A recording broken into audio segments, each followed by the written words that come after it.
Welcome to Giants Baseball 101. I'm Gabe Vaughn, your host. Thank you so much for joining me today.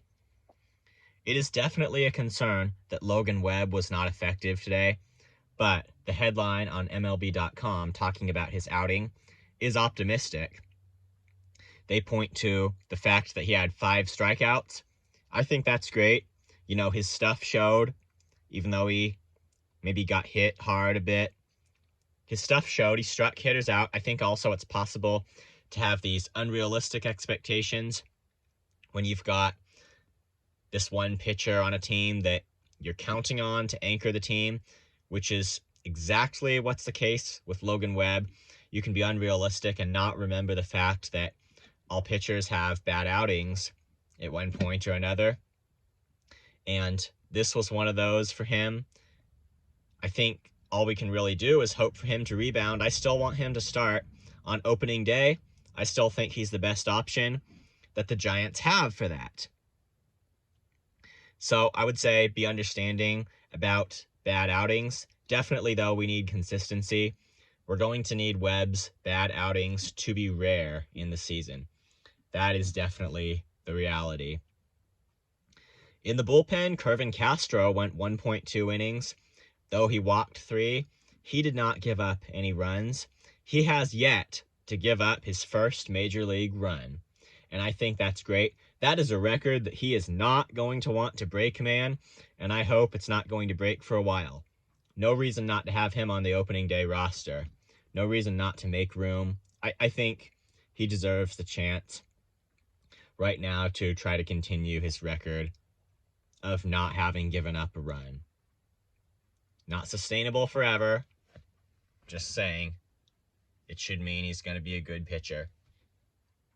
The lineup didn't produce as we wanted it to. That's sad, you know.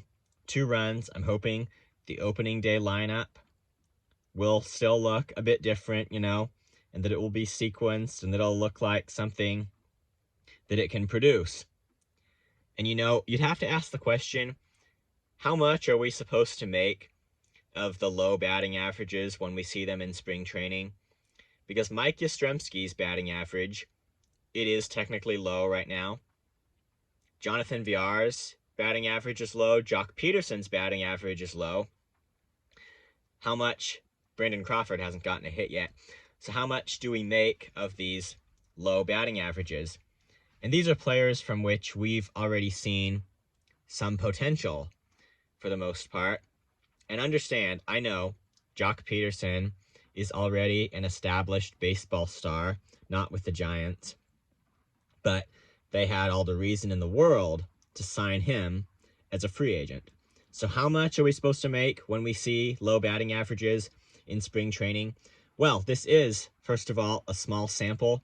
We also see unrealistically high batting averages. Thairo Estrada is hitting .444. Curt Casali, I believe, is hitting .377.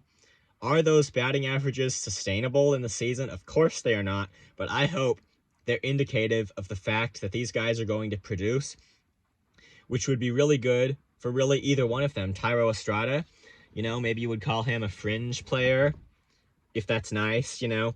He's a player who could have been, say, designated for assignment if the Giants needed to make room on their roster, but his spot, he was able to keep it, and I hope he's able to keep it for a while longer, as long as he continues playing like he is. Curt Casali, too, definitely a huge bump from last year.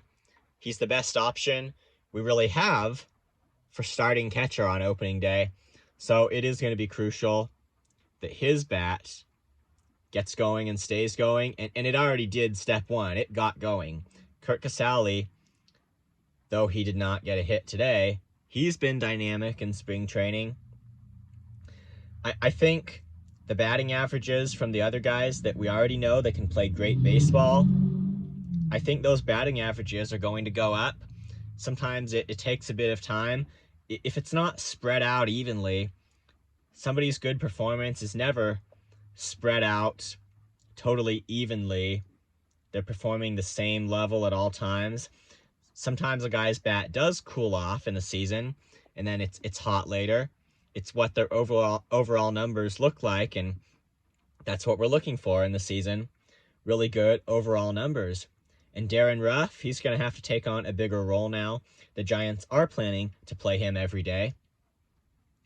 And that, it's not exactly how I look at it. I'm sure he'll do great, but I think the Giants would really serve to get the most out of Darren Ruff if he were still a specialist against left-handed pitching. And I better dispel a myth, too.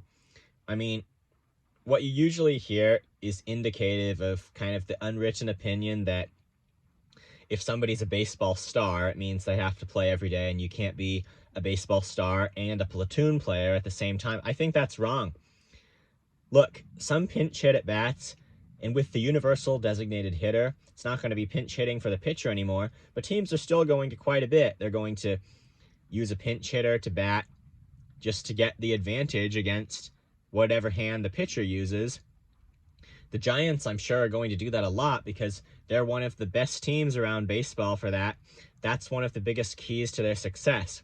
So if you had Darren Ruff, if he started every single time against a left-handed pitcher, then you'd have him to go into the ball game when you get deep there, when it's a right-handed starter. So he'll start against left-handed pitching in a perfect world, and against right-handed pitching, I think the Giants would benefit more from having him on the bench and then pinch hitting in the late innings. It can really matter when you, say, have 2 outs and 2 men on base, maybe even the bases loaded, to have your guy who you know is really good against opposite-handed pitching. And if Darren Ruff came up in a spot like that, maybe even more the case for Lamont Wade Jr. He is a baseball star now, but I think the Giants would benefit from having him start every day when it's a right-handed pitcher. And then on the days when it's a left-handed pitcher, he should be on the bench. But hey, there's a reason why the Giants call him Late Game Lamont, why he got that nickname. There's a reason.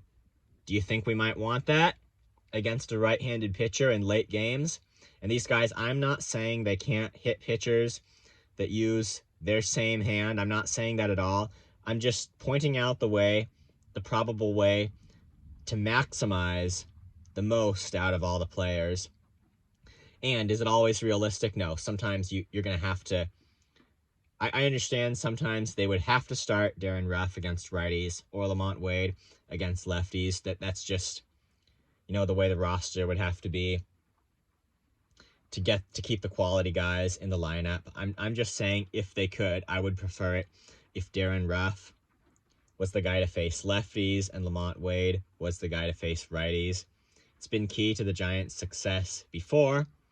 I'm sure that it would be again.